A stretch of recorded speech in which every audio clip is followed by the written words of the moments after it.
Foli ntanu obe opela jili amunu sokondo nan watina na foli be opela jili abalma quel le commandant de la liberté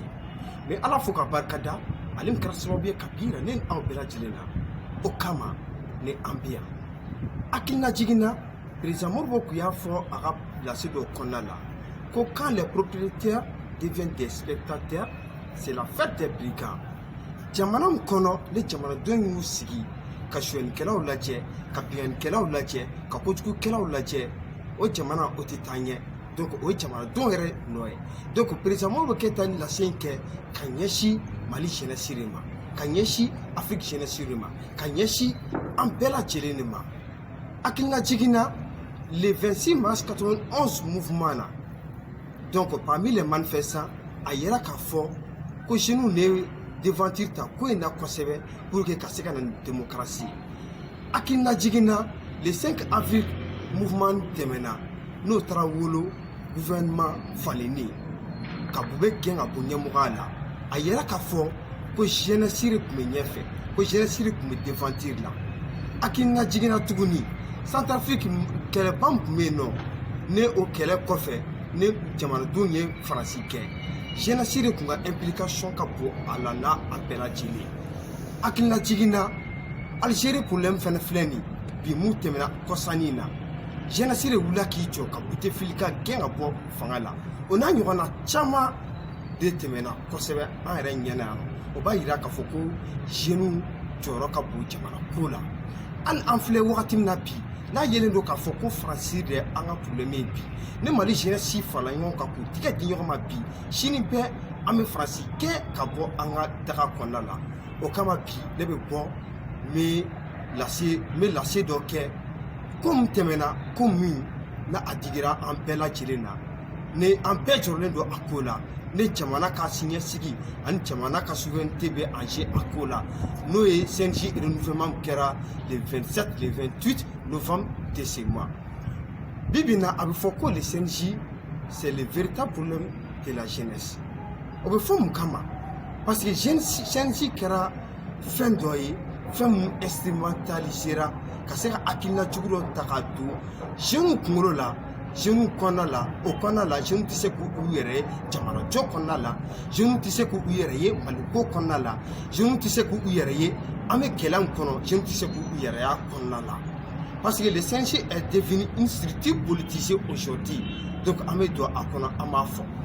congrès kayara le 27 le 28 novembre de ce mois à congrès akera mangambari kuchala akera cheni badi akera malo badi na farako jekunum siglendo kaseka Mali jeunesse togola kuma fo jamana konnala jenu ni femu kaka ko o bureau sigi tor ko e beseni marfani fond de bitaye ola yana aka kefene aye ka fo un constant ke empora kalama karimun fara mogola kata a cheni kama ambora akalama imaginons car ça va de fara mogola kata kuchala kurge kata élection na o dabo ko mi sisa ne amake do sakone ou kaseka apui côté donc la yini pe kuyo oli mais amatako odon parce que ayera ka foko politique gère mais ko ikondala et pourtant le CNJ est une association apolitique qui n'a rien à voir avec la politique. Le CNJ est là aujourd'hui pour répondre aux besoins, c'est-à-dire de la jeunesse malienne. Donc CNJ peut au Kamari. Maintenant, Tarafoko, CNJ imagine dans la folie, qu'attaquer banditisme, qu'attaquer délinquance, qu'attaquer cohéraouye, donna un tchorlendo, un métro au Kokama. Il faut un tchorlendo à Kokama Pila. Un Malion interpellé, un jeunesse interpellé. Moi, je suis interpellé. Donc, on va se faire famille qui donc à fond. C'est bien non, c'est une éducation, c'est une structure. C'est bien non, c'est une baraque, c'est une demain pour que sécurité c'est une. C'est bien fait développement de Kama. Mais le CNJ n'est pas là pour la violence. Abiye ka fo fene toujours o kuchala kelen konala adon kelen kama kuchala ko medina dunyara kosebe ka da sababu ya jumeka manga mumba anga moti région konala ani ko ni tomoktuni acto donc kucalakaw ɲɛna ko o kelen de bɛna kɛ olu fɛ yen nɔ ka d'a kan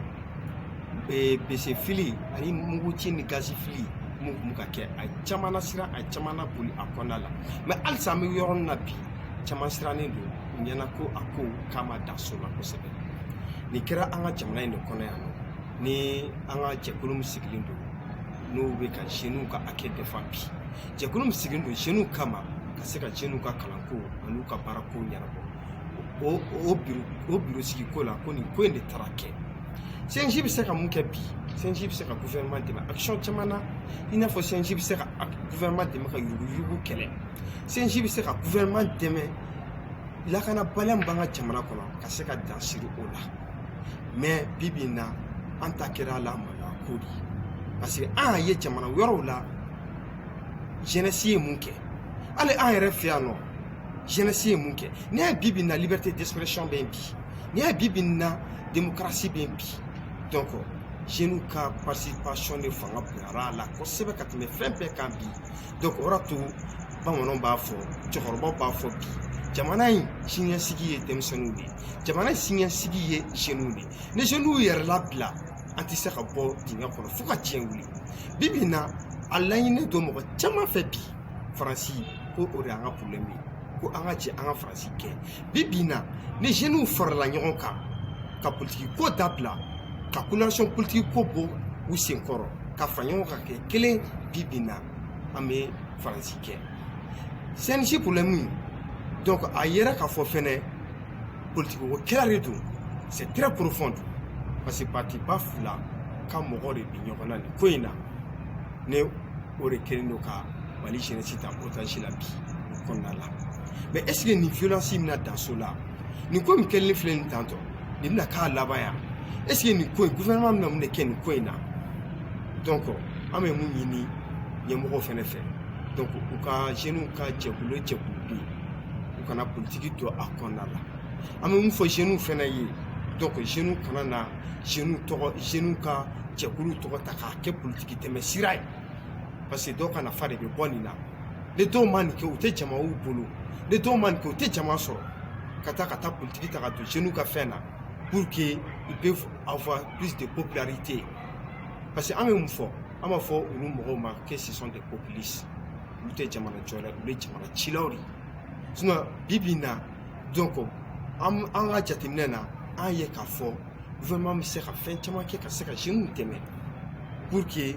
jeunes bɛ se k'u yɛrɛ ta cogo min na nin fɛnɛ gɛlɛya dɔ don n'a fɔra ko i bɛ tila kalan na bi k'i sigi ten tɔ hali saji ɲuman i t'a sɔrɔ kuma tɛ baara ma k'a fɔ k'i ka kɛ hɔrɔn ye o kɔnɔna la a ka gɛlɛn mais hɔrɔnya tɛ bɛɛ minɛ hɔrɔnya tɛ don bɛɛ la fɛnɛ toujours an b'a fɔ jeunes ye jeunes ka fara ɲɔgɔn kan ka kɛ kelen ye an ka se ka jamana in labaara bi bi in na Mali de bɛ yen an nana ka Mali sɔrɔ yan an bɛ taa ka Mali to yan fɛnɛ CNJ nana ka Mali sɔrɔ yan CNJ bɛ taa ka Mali to yan toujours Mali kelen de don an ka jɛ an ka tigɛ di ɲɔgɔn ma an ka ɲɛsin Mali problème yɛrɛ ma donc pour que don n'a nataw la an bɛ se ka hɛrɛ ye anw ɲɛna cogo min na an denw min fɛnɛ bɛ se ka a hɛrɛ sɔrɔ kuma tɛ an mɔdenw ma donc nin tun ye n ka lasi dɔ ye k'a da aw tulo kan donc n ka foli bɛ aw bɛɛ lajɛlen assalamu alaikum